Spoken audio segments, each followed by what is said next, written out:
address the numerous challenges with youth unemployment. This agency has gone through various metamorphoses through its name change. It has also had its fair share of spotlight with regards to scandals and the popular confirmed folk tale. But in 2025, this agency has a new sheriff. What is this new sheriff's vision for the youth? Is it the usual 3K, 5K? My guest this morning is Malik Basintale, that boy Basintale. How are you, Malik? It's an honor. Really, it's an honor. How are you doing? How have you been? The introduction alone,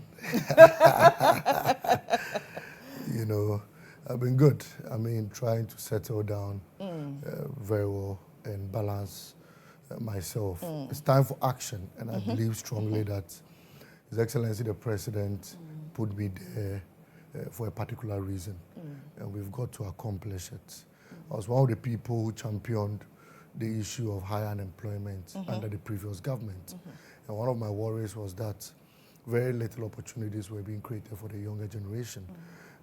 That posed a very huge security threat on all of us. And so anytime I saw the police report, you could simply just oppose it to the rate of unemployment in this country because security is on the low. I mean, security threats are on the high, and unemployment is on the rise. Obviously, it will tally because the devil will usually find work for the idling man.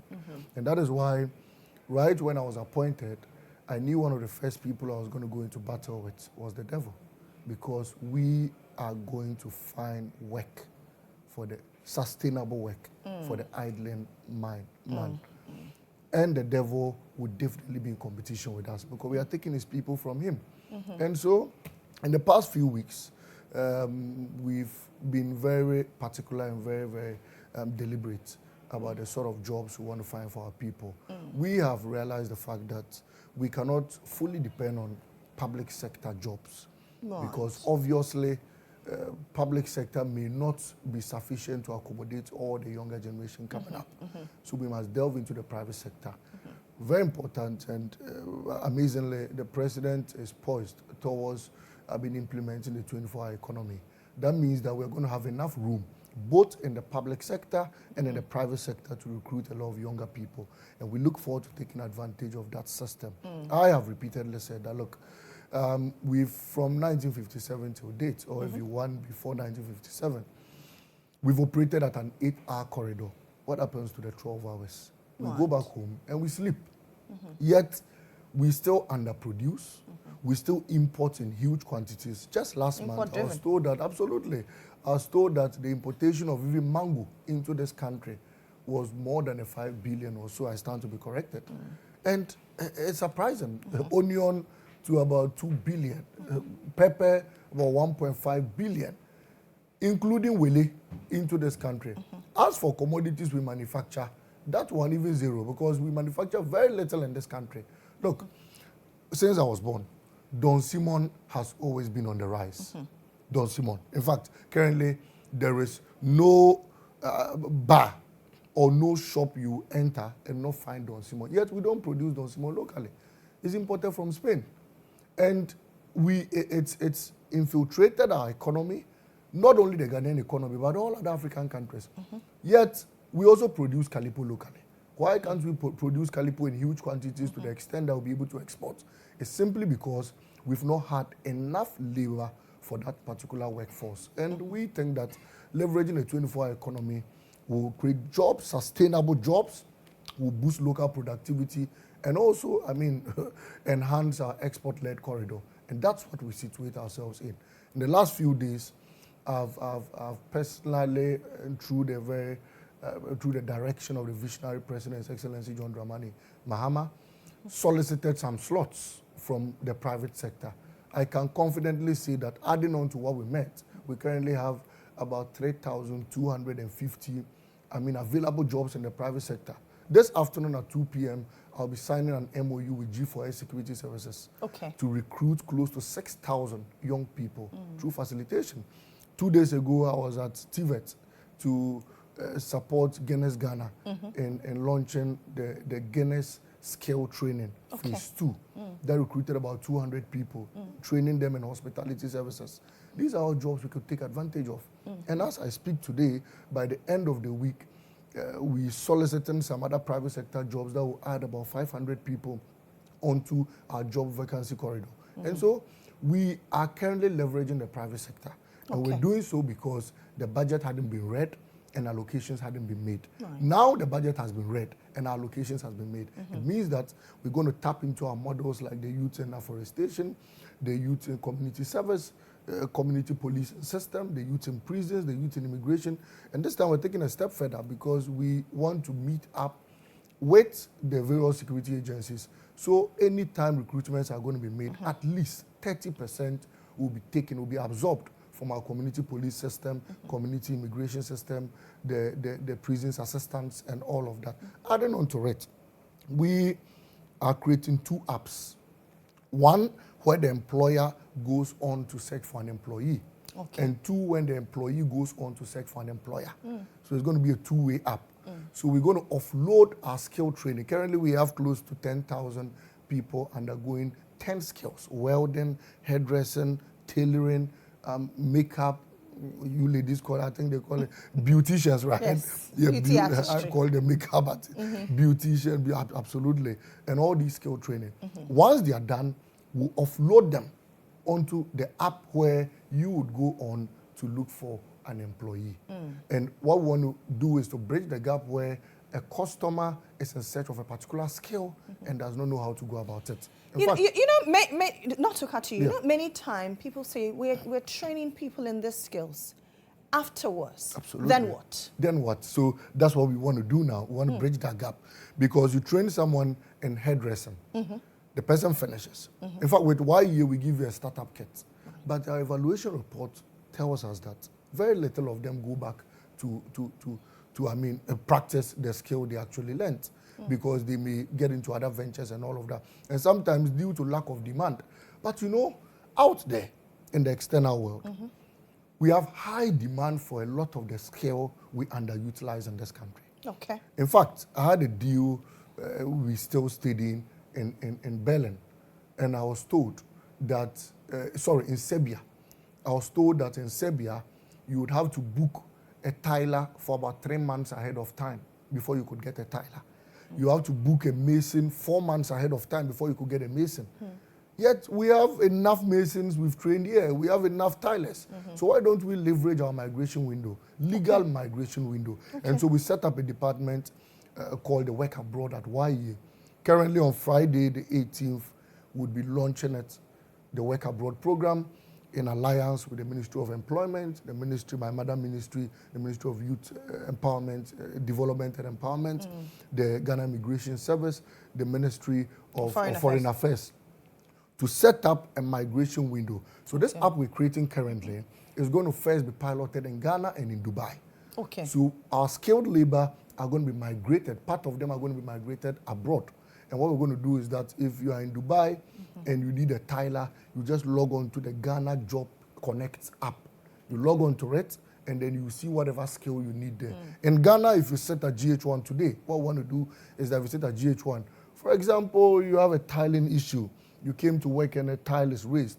You don't have to take your phone struggling to get a tiler. Just log on to the app, and then your location will be picked on the app. Proximity. Absolutely. And you'll be given tilers that are within your jurisdiction, at least 100, 200, 300 meters far away from you. So within 10 minutes, you should be able to just click on it, and then the tiler will come to your location. You raised a very critical point that if somebody is in Dubai and they want a tiler in Ghana, how does the person then pay for airfare and anything? No. What I mean is that we are migrating labor all of them to Dubai. Not all labor, part of the labor, the excess labor to Dubai. And so that particular skill that is needed there would land them there, and our embassy there will, our embassy there will facilitate their smooth stay in Dubai. So people are you then going to set up an annex in Dubai? No, we have a Work Abroad team that's going to work with the foreign affairs and work with the embassies there. We have embassies there that already work for Ghanaians out there. We have a consulate in Dubai. We have an embassy in Abu Dhabi.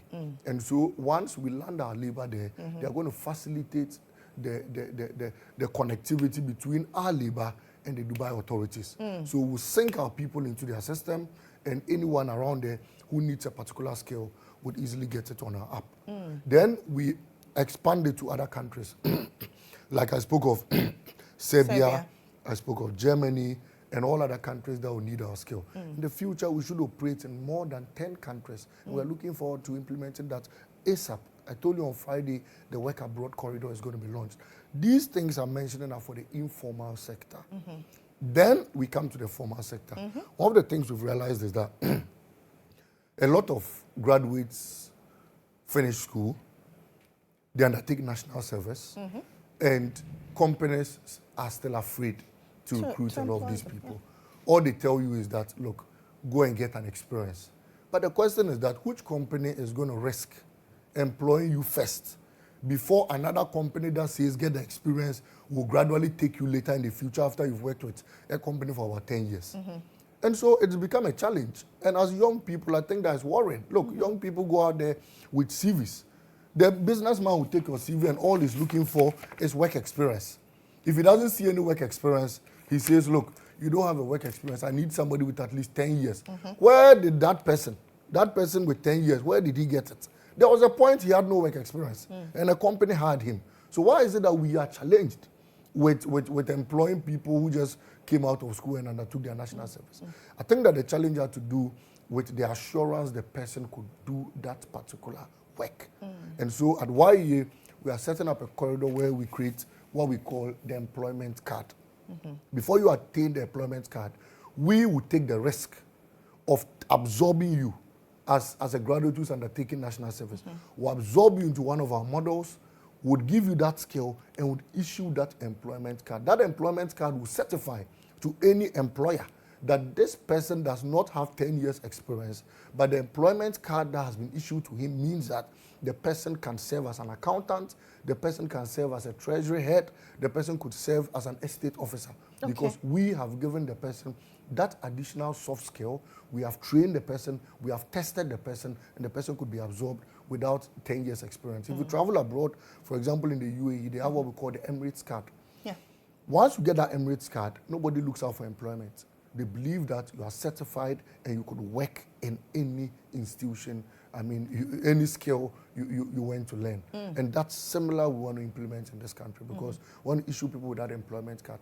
That will bridge the gap of the 10 years working experience so companies could feel free to recruit people. Another support we want to give to the 24-hour economy is that, and we are still in talks, the time of use tariff will be implemented.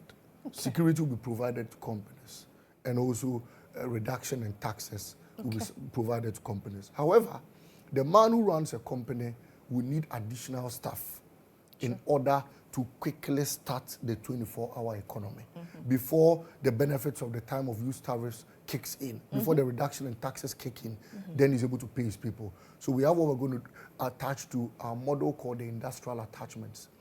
We're going to recruit people and then attach them to all these companies. So we train them in the soft skill. So if Malcolm wants to go 24-hour economy, you could apply to us. We'd give you additional workforce that would work in the night for you. You could mix them with your already existing labor. Would absorb the cost of the financing.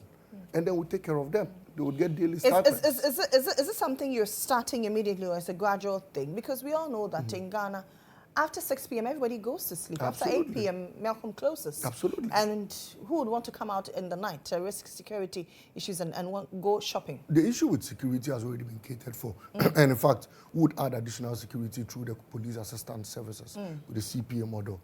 The issue that's got to do with time of use tariff has also been tackled already in our budget.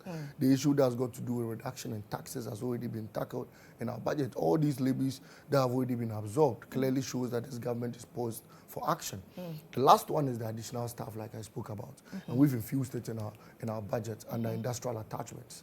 And once we do that, immediately we would support companies that are willing to go a 24-hour economy with additional staff.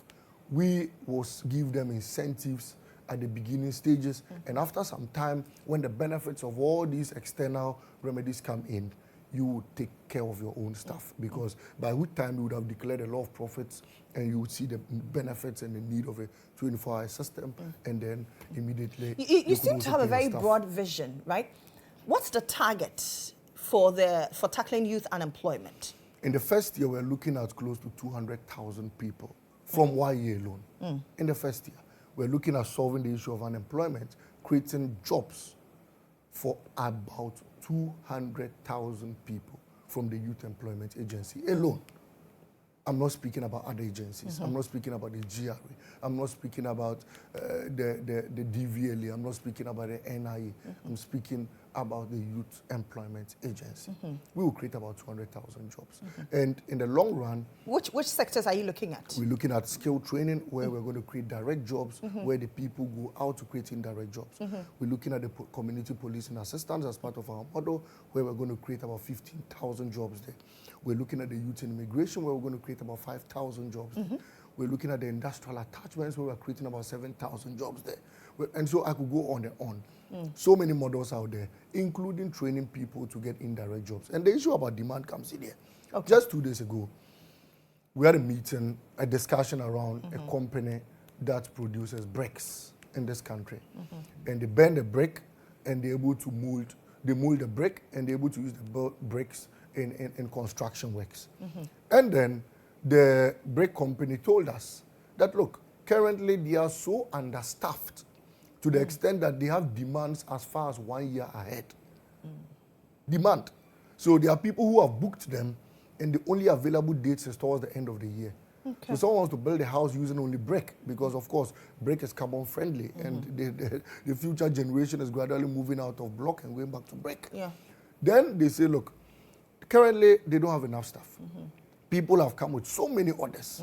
So sometimes they have to even flex the people. When you come, they tell you, look, we can be available to construct your house using brick maybe next year, in 2026 January. And they told us that, look, they need a lot of staff. So we have infused under community service a proposal where at least in the first year, about 2,000 people should be trained from the informal sector in brickworks. So we could mitigate that gap between the brick producers and the customer base.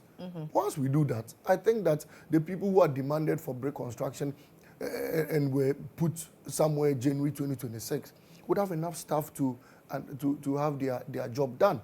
So it isn't the case in this country that we don't have demand for particular things. Look, we have demand. 2 days ago, we had a thinking around the office, and at the management meeting, we just thought around. Lily, how many watch repairers do you find in town today? Watch repairers.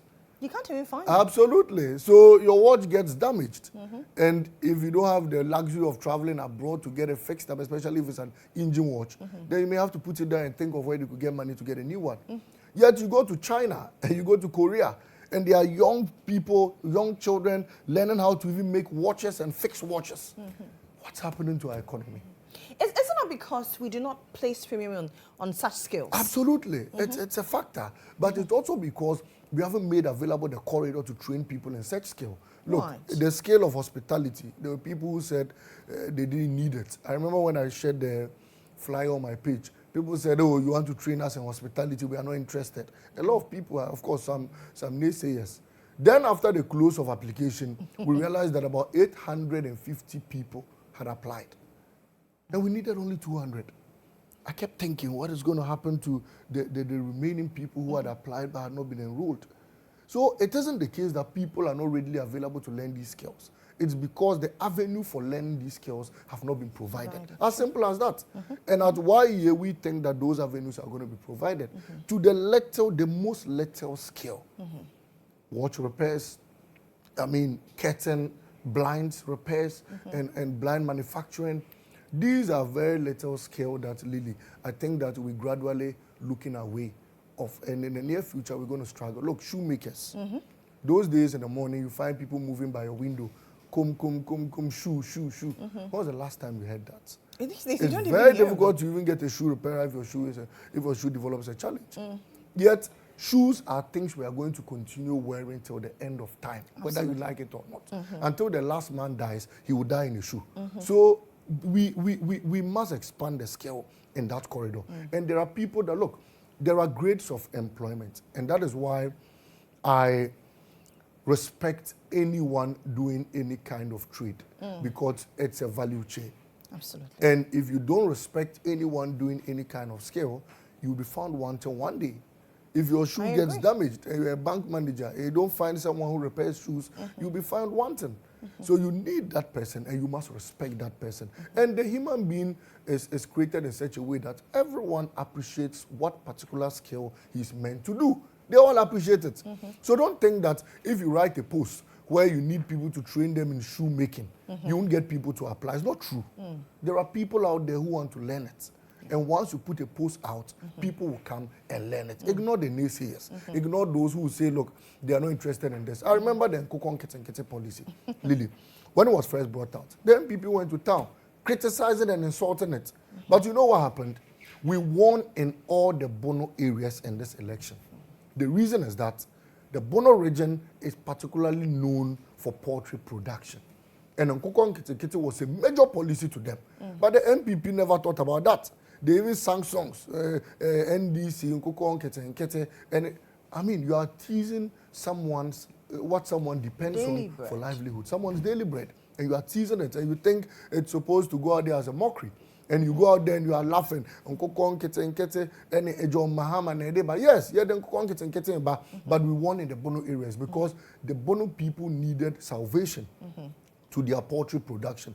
When I was growing up, at a point in time, not when I was growing up, when I was growing in somewhere in 2014, 2015, 2016, a crate of eggs went for 12 Ghana cedis, 10 Ghana cedis. Today, a crate of eggs goes for 70 cedi. They handed over to us at 70 cedi. Then somebody talks of a policy that will salvage the situation, and you go out there saying, yet you don't have any policy that will reduce the prices of eggs in the market. Akoko, those days, how we call it akuko funu.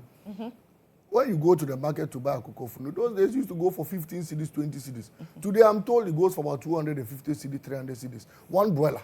And it's not worrying to you. All the party, the previous government was thinking about was to go out there teasing on Nkukon Kete. Yes, we said we would implement Nkukon Kete. The people of the Bono region appreciated it. I only gave this example to let you understand that everyone has what is meant for the person. Exactly. Don't feel shy advertising any job opportunity. There's one man out there whose life depends on that job vacancy. And once you advertise it, he will go for it and he will utilize it. Ignore the one who doesn't need it. He doesn't understand it, and that's why he doesn't need it. The one who understands it actually needs it. And so, Lily, those are the few things we've been doing at YE so far.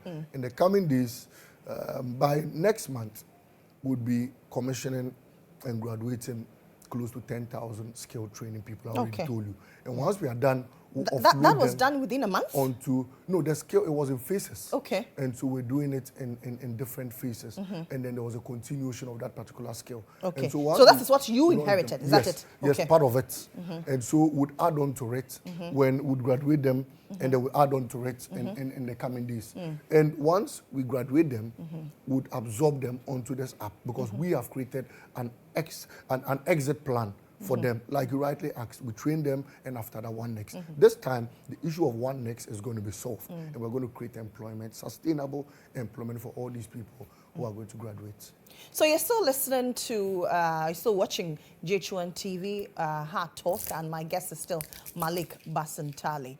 Now, one of the very things that the NPP has talked about is letting go of hands in various agencies. Is that something he has also done? And what is the state of the YEA that he met? Well, YEA, I will admit, and a lot in the past. I must commend previous CEOs from 2006, when it was the National Youth Employment Agency, to when it was GHOne. I mean, a little issues around GHOne, but it was restructured. And if you remember, YEA, the LI, and the regulations were all brought forth under the NDC in 2016. So we had Act 887 and then the LI 2231. And I mean, it's from there, it's progressed steadily because the framework to managing the entire institution was developed. And we are where we are today. When I came into office, there was this issue of mechanization. Okay. And the Chief of Staff actually issued a letter asking that all mechanized staff within the last minutes of the previous government cannot be absorbed. And I agree entirely with him, Lily. The reason is that you've been in power for 8 years. And I think that some of those MPP people, I mean, no, let me not say MPP people, some of the youths who were even mechanized during the last stages must be angry with the previous government. Because you've been in power for 8 years. Procurement takes time. For 8 years. The president's daughter, GHOne, had a job within 1 year. Were there no procurement issues? Asafo Mahafu's 2 children had employment within 1 year. Were there no procurement delays? Dr. Bawumia's father-in-law had a job within 1 year. Were there no procurement issues? And so why is it that when it has to do with family and friends of the previous government, they had jobs quickly? Wow. When it had to do with the ordinary Ghanaian, it had to take 8 years. And so that is neither here nor there. But I'm saying that you wait for 8 years, and then in the last month, you quickly absorb people onto an agency. And you expect that the one who is coming without budgetary allocation for all these people will come and simply start paying them. Where there was budget allocation for 2024. Okay, and in that budget, did they make provision for the absorption of all these people? No, because if you listened to the transition teams, they particularly requested for the budgetary allocation for all these stuff, and none was provided. And we have things we wanted to do. Okay. You've seen the budget, and I'm sure we'll come to that. Exactly. Because obviously, we were yet to draft our budget, and we knew what we wanted to take out. And so you cannot take a decision and force it on the next government. However, we are poised to creating sustainable jobs. And in our budget, we've listed various corridors we are going to, invest in creating sustainable jobs for the young people of this country. So people who did not go through the mechanization and all of that need not to worry. In the coming days, provisions will be made for them, and all those people will get sustainable jobs in this country. Did you have to let go certain people at YA? No, at YA, what happened was that there was a mechanization challenge. As we speak today, there's an audit ongoing because there were 1 or 2 issues with it. So it's an in-house decision pegged onto the letter as issued from the Chief of Staff's office, because, he's the boss, and you cannot never dream of challenging his authority. And so we taking steps pegged onto his letter. I think that the letter was issued. So even at YA, you don't need to issue an extra letter saying that, look, people who are mechanized or whatever cannot be enrolled. You don't need to do that, because the Chief of Staff solved that particular issue. He issued a fiat, and he's bigger than all of us. Once he does that, it cuts across all agencies. So if you are affected by the Chief of Staff's letter, I'm saying that the Chief of Staff has better plans for all of us. And in the coming days, the youth of this country will smile and smile brighter. There was an issue about your deputy CEO. Has that challenge been resolved? Oh, resolved long ago. I think that it was just miscommunication out there. It's been resolved. YA is progressing steadily. And I think that, look, Lily, we are going to get the job done. Trust me, we're going to get a job done. All we have to do... Are you going to get it done with the 3K men and 5K women? Yes, the 3K men and 5K women, like I said, was a term and a language that was used during the election. Right after the election, the 3K men and 5K women still exist because they are Ghanaians. And once they are Ghanaians, they've got to be sorted. And so the 3K, 5K, you could be a member of the 3K women. I don't know, because we haven't really had an album for registering anyone. Yesterday, I was in Parliament, and a worker at Parliament, one of the directors told me, Mr. Basintale, I'm part of the 3K women. I said, wow, I'm proud to meet you. And so we keep meeting many of them out there. And of course, all of them being part of this country. Look, the 5K men, yesterday were jubilating. One of the reasons why the 5K men were jubilating was because the bet tax has been scrapped. The promise fulfilled. The 5K men were jubilating. Why were they jubilating? Because e-levy has been scrapped. The 5K men were jubilating. Why were they jubilating? Because the emission tax has been scrapped. The 3K women were also jubilating. Why? Because additional funding has been procured for free SHS. And in fact, 3.5 billion has been allocated. The 3K women were jubilating. Why were they jubilating? Because the NHIL had been uncapped and more money was going into the NHIL corridor, which means that we're going to get value for the services that will be provided to us at the hospitals. The 3K women were jubilating. Why were they jubilating? Because the free primary health care has been brought into force. And so there's enough reason why the 5K men and the 3K women are happy and were happy yesterday. One of the reasons why the 5K men were happy was because of the legalization of Okada. Because they thought that they've been harassed for so long. Now Okada is going to be legalized, is going to be regulated and properly institutionalized for us to respect the Okada man, while the Okada man also respects the driver and the pedestrian on the road. Once that is done, we have a very serene economy. And so it's not in my personal interest to say the 3K men or the 5K men were happy and all of that.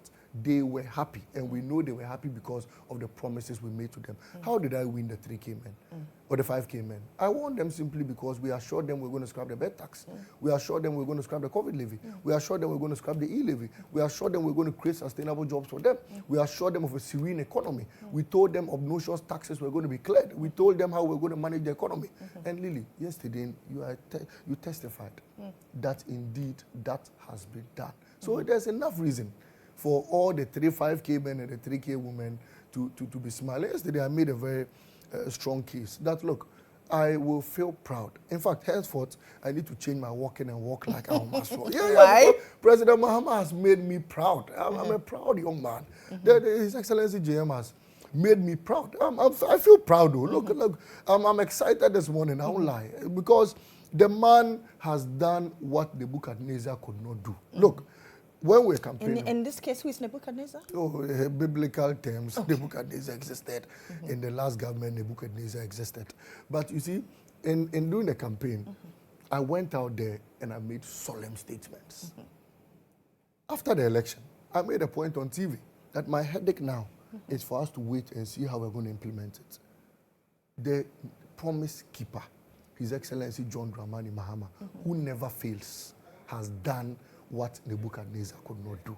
And he's done it and done it properly.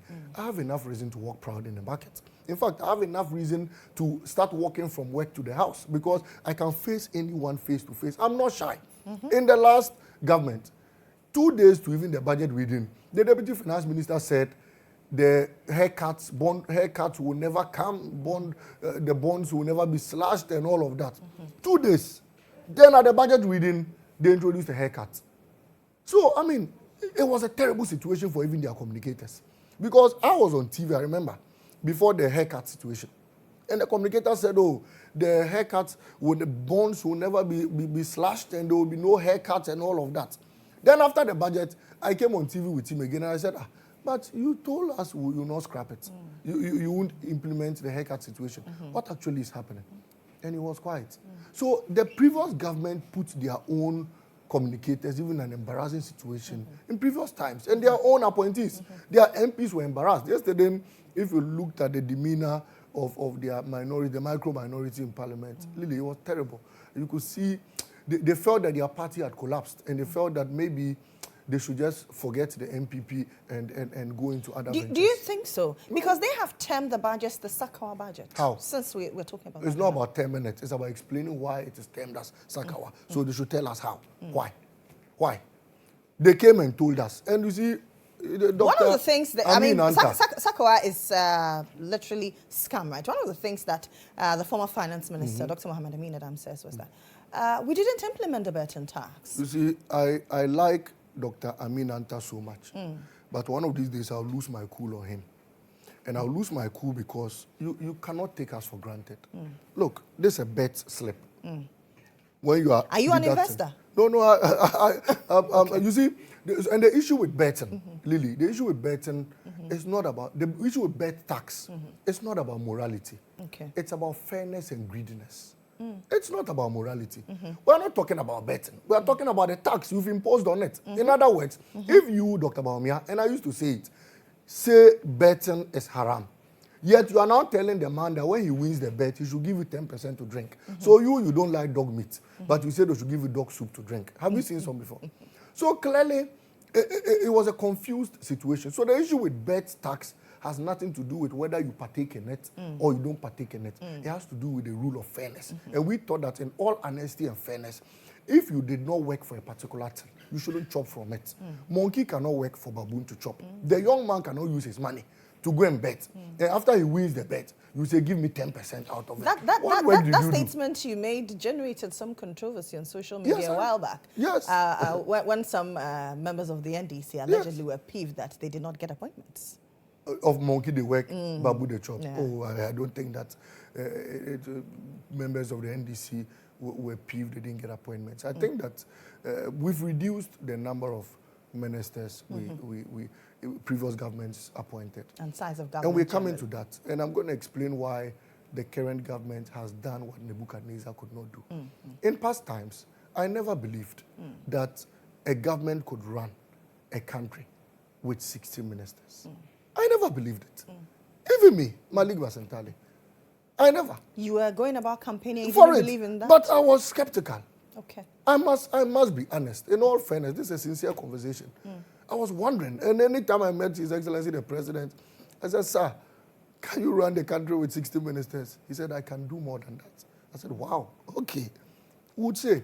And for me, one of the inspirations I had was that I know the man, John Dramani Mahama, and I know who he is, and I know how he keeps his word. John Mahama will not say A and do B. I know him. So once I ask him something and he says, Malik, the Basintale boy, say this. I go out there and I say it. And I kept thinking, but look, we have drafted our budget. We have implemented policies with 56 ministers. Not 60, 56. Currently we have 56. Yeah. So it means that what he said, that we can do more than that, has been achieved. He still has a luxury of appointing 4 ministers. Yet, a particular government, the previous government, Sisi Fianeme, were running this country with 120 ministers. And yet they were flying private jets at £14,000 an hour. Yet they implemented the bed tax. Yet they implemented COVID levy. Yet they implemented emission tax. Yet they implemented e-tax. They capped the GET fund. They capped the NHIL. In fact, even communication service tax was capped. Yet you are running this country with 120 ministers. So what were the ministers doing? One of these days, I would love to meet the former president, Mr. Akufo-Addo, and ask him what his ministers were doing. Because 57 ministers with a nation builder, John Dramani Mahama. 56, sorry. With a nation builder like John Dramani Mahama, have done what 120 ministers with Akufo-Addo could not do. How? It doesn't tally. Like, they must explain to us. So, this budget mustn't just end here. We need to set up... Beyond we need to set up a commission of inquiry. Okay. To ask Mr. Akufo-Addo what his 120 ministers, together with him, he himself, and his economic whisket, Dr. Baumia, were doing for the past 8 years. We need to ask them. They need to explain to us. And if I were an MPP communicator this morning, I would have looked at in the faces of Dr. Baumia and Nanado and told them the truth. That, look, says, you have disappointed us. You failed the country. And never again should you or Baumia or any of you come near any form of authority in this country. Because you were a disaster, clearly. Because, 56, together with President Mahama, have done what 120 with Nanado and Baumia could not do. How? How? So what were you doing in this country? 56 ministers. You see, will the taking away of all these taxes not hurt our economy, especially an economy that is currently under the IMF? For an economy, and you see, that's also a point I was coming to. We were told in the past that as a result of the IMF program, we couldn't clear COVID levy. We couldn't clear bed tax. They were lies, so. They were pure lies. We have proven it. Are we not under IMF? Yeah. Have we not cleared bed tax? Yeah. Have we not cleared COVID levy? So what were they telling us? Pure lies. COVID levy is to be abolished. Of course, once it's appeared in the budget, it will be done. So clearly, the MPP were simply deceiving us. And you know what they did? Because they knew the lies they were telling, they refused to give us the IMF document. Till date, nobody has a comprehensive agreement document of Ghana and the IMF. Till date. All they did were to give us samples, pages they wanted to give us. And if you remember, the minority kept asking for it because they knew they were lying. These were monies Bawumia and Nana Addo simply wanted to collect and chop. And what saddens my heart, I was talking about the Amin Anta situation. This is a bet slip. Somebody won 2,300. Bawumia quickly went in there and took 260. If you can show it to my camera so yes. the camera can quickly capture it. Yeah, if this is the camera, this is it. This is it. Okay. So the person won, good. The person won his bet of 2,300. You see the withholding tax there.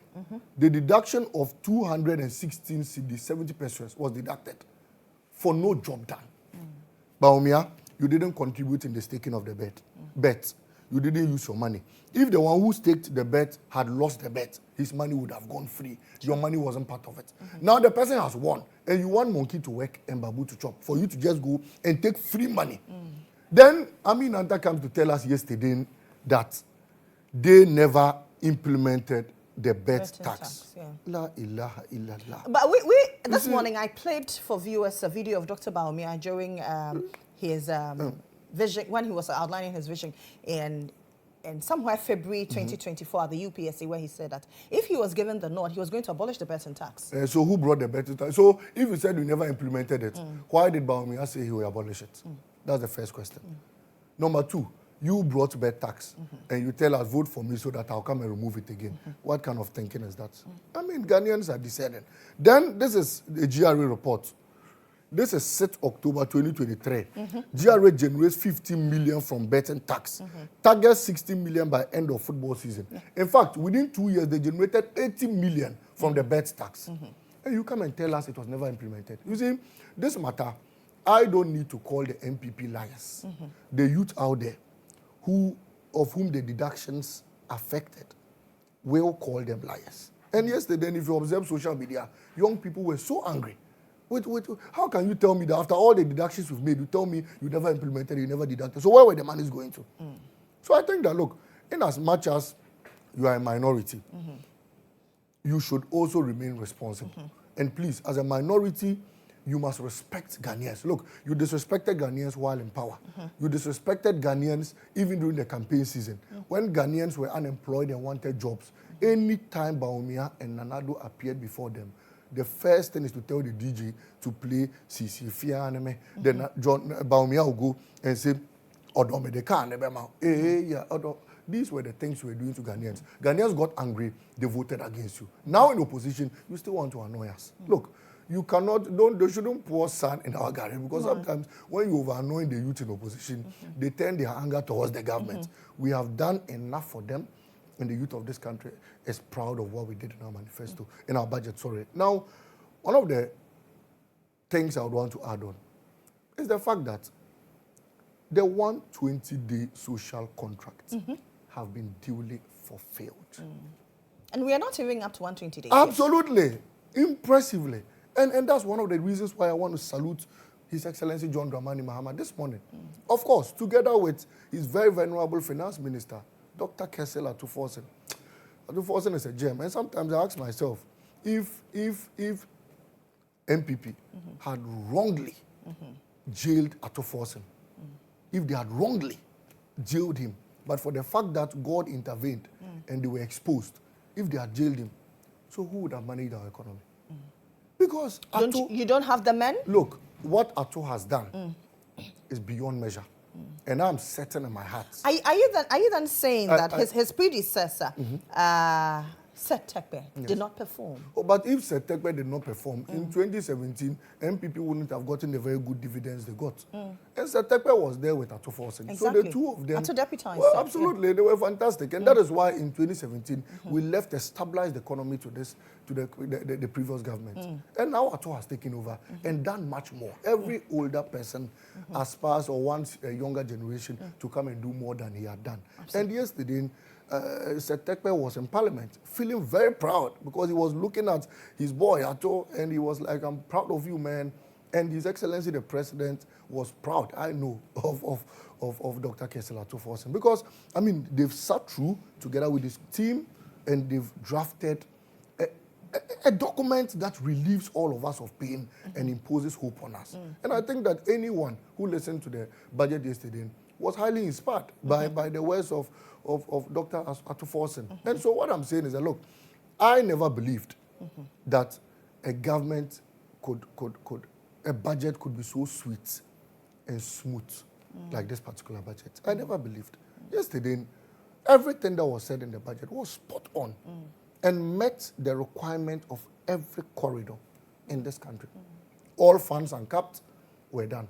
In the 120-day social contract, we had stated that free tertiary education for year ones. It was captured in the budget. In fact, an allocation has been done to it. We stated that it was going to be free tertiary for disabled. It's been captured in the budget. An allocation has been done for it. National apprenticeship. I think about 100 million has been allocated to it. The National Coders Program, about 100 million has been allocated to it. And so our 120 the apprenticeship is 300 million. 300 million. The GHOne 100 million, apprenticeship 300 million, coders 100 million. And they've all been allocated to these funds. They were part of our 120-day social contract. The president has stated earlier that he was going to appoint his cabinet within the first 14 days. It was done. And so everything His Excellency John Dramani Mahama said have been achieved within 120 days. How different is the apprenticeship and the GHOne program? The apprenticeship program seeks to get staff, skilled people who want to work under their bosses or madams. And so I'm just breaking it down to the understanding of everyone. So if you're an apprentice or if you're someone who wants to learn a particular trade, you'll be attached to a particular madam or boss. And then the madam will be given support, and you as an apprentice will be given support, so that you learn under the feet of that particular madam. And then you'll be graduated, and then you go into your skill training. The GHOne seeks to create huge skill, and that's where we're going to implement what we call the Moniyo Fund. So in the GHOne, jobs are going to be created for the younger generation through diverse skilled training again. But this time, not attached to a madam like it was done here. Other specified jobs are going to be newly created, and all the youths are going to go out there and then benefit from all these jobs. And so these are major policies, big shots that we are going to tap into. The Coders program is going to train young people to the tune of about 1 million young people in coding, website developing, software configurations, and all of this. This particular skill do not only have local demand, but even international demand. I know of people who live in Ghana and develop websites for countries abroad, and they get huge sums of money. Are we not going to encourage brain drain? I mean, why brain drain? Because, I mean, whether we like it or not, anytime we are building big, how do you call it, big projects in this country, we go to bring Chinese, we go to bring Indians to come and construct them. So why is it that other countries that also need our skilled labor cannot come for our people? Is there a brain drain in legally bringing skilled labor from out there into our country? Brain drain occurs when you lack the skill, and yet the skill is being migrated, most often illegally, into other jurisdictions. Currently in the medical sector, we lack, there's one nurse to about 40,000 patients in the nursing sector. Yet you have a lot of nurses still leaving the country. And we are producing lots more nurses. This morning, Sanaba mentioned that. We have about 30,000 of them. And a lot of them leave the country illegally to go and work for greener pastures, all because their terms of their conditions of service and all of that does not befit their status in this country. And so we think that we need to also tap into the international world using our skilled labor. Because if we have an excess of labor here, we obviously have to tap into the international world. I want to wake up one day and see that there's a contract in Serbia where Ghanaian contractors are going there to work. Look, Mr. Ibrahim Mahama currently runs a mining firm in Liberia. That's impressive for this country. I know of a man, yesterday I met a man who uses coconut sheds to produce charcoal. He uses rice husks to produce charcoal. He uses palm kernel, palm fruit, to produce charcoal. And he told me, he mentioned a number of countries that had contracted him to come and train their people there. So I asked him a question. How many have we trained from Ghana? He said he's not gotten the needed support from the government.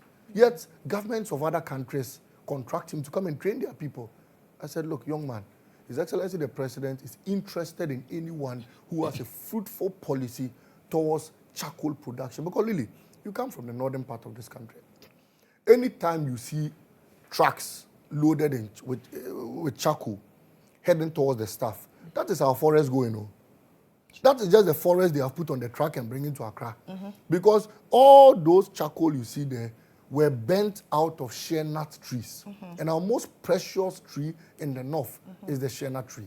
Yet every morning, as we speak today, by now somebody is busy cutting a shea tree to go and burn charcoal. And then we see the trucks bringing charcoal, loads of charcoal to Accra. And we are happy that we'll get charcoal to cook. Yet the same people, we come again and we say, let's protect the forest. How will we protect the forest when the trees are bent down to produce charcoal for you and I to use in our kitchens? This man says, no. The coconut shells, I mean the end product, the byproduct of it, could be bent into charcoal. And currently, if you go to Marina Mall, if you go to our malls, you find his products there. He packages it beautifully. I should have brought one this morning to show you. Very beautiful.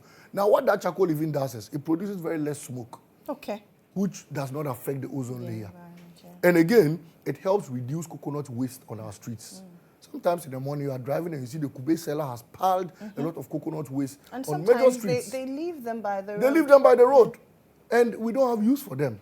Yet we are cutting down trees when coconut could be used to produce charcoal. So I told him, look, you know what? His Excellency the President is interested in this. I have the proposal, I have the samples. I'm going to present it to His Excellency the President.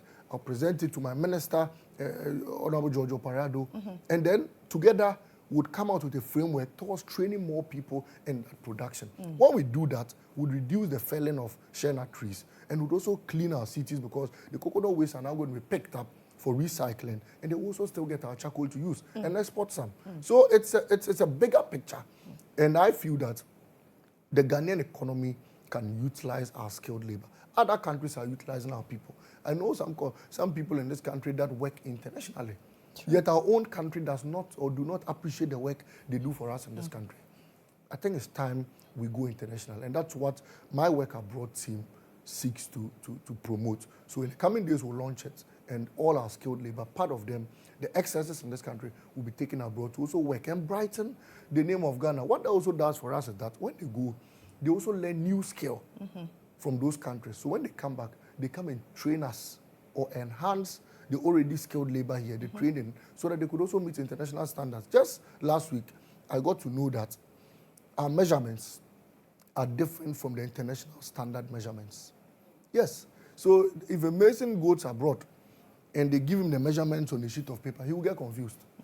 The reason is that they are used to our 2 meters, 5 meters. But not the international standards? Not the international standards. Okay. The international standards have very different levels of measurements. And I was just told that we need to train our people to meet the international standards so we could do international constructions. That is why people want to build their houses these days and they go and bring Indians. They'd rather bring in, Nowadays, they even go to Côte d'Ivoire or Togo to bring masons. It's not that we don't have masons here, but the measurements they will use may get the diameters and all of that, the angles accurate, more than even our people locally. And so we need to enhance their training. Once we do that, we'll tap into the international markets. There are about 19 allocations in this particular budget. Right.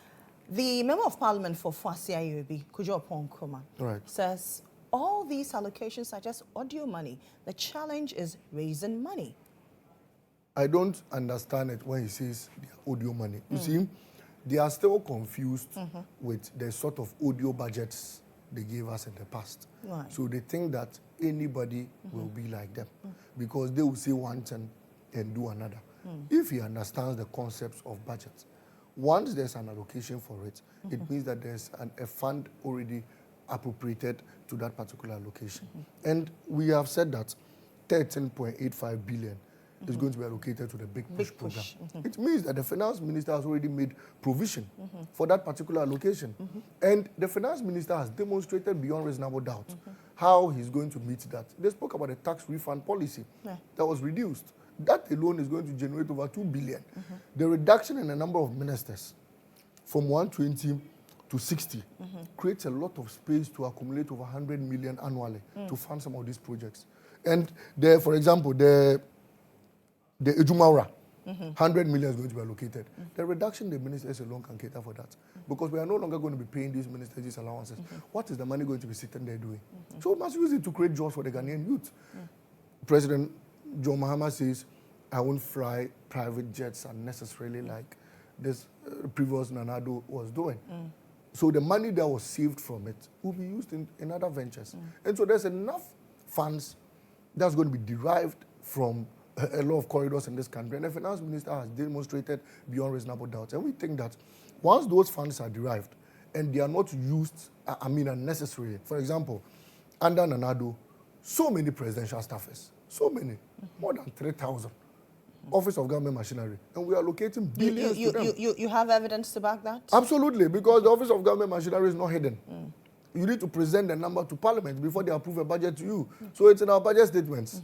So it's not something that was hidden. It was something that was clearly stated. And every year they increased it. Look, at the presidency alone those days, we had more than 10 directors of communication. This of communication, that of communication, very unnecessary. Currently, under this government, we are doing less than 100. Currently, less than 100 at the presidency. And yet, we've been able to clear all these taxes. And that is why I'm saying that a commission of inquiry needs to be set up. Bring Mr. Akufo-Addo and Bawumia before it to explain to us why they mismanage the economy, even with the huge number of staff they had running their government. Currently, the CEOs and deputies that were being done have still been done. Ministers reduced, staff reduced, expenditure reduced. Okay.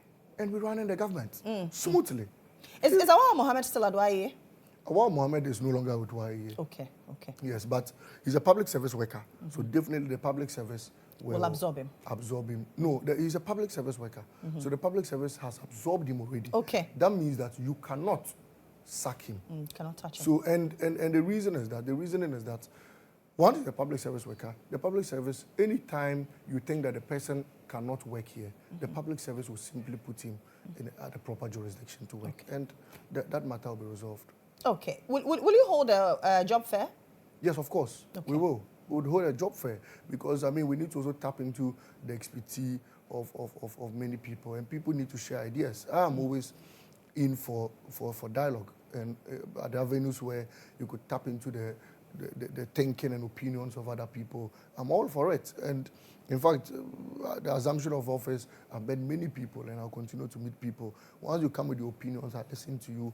You have very good plans, very beautiful plans. I tell you, put it in a proposal form, bring it, and then we look into it. And then once we do that, we certify the entire system, and then it's done. Yes. Thank you very much for visiting our studio once again. It's been a while we saw you. I'm grateful, Lily, and I'll be coming more often.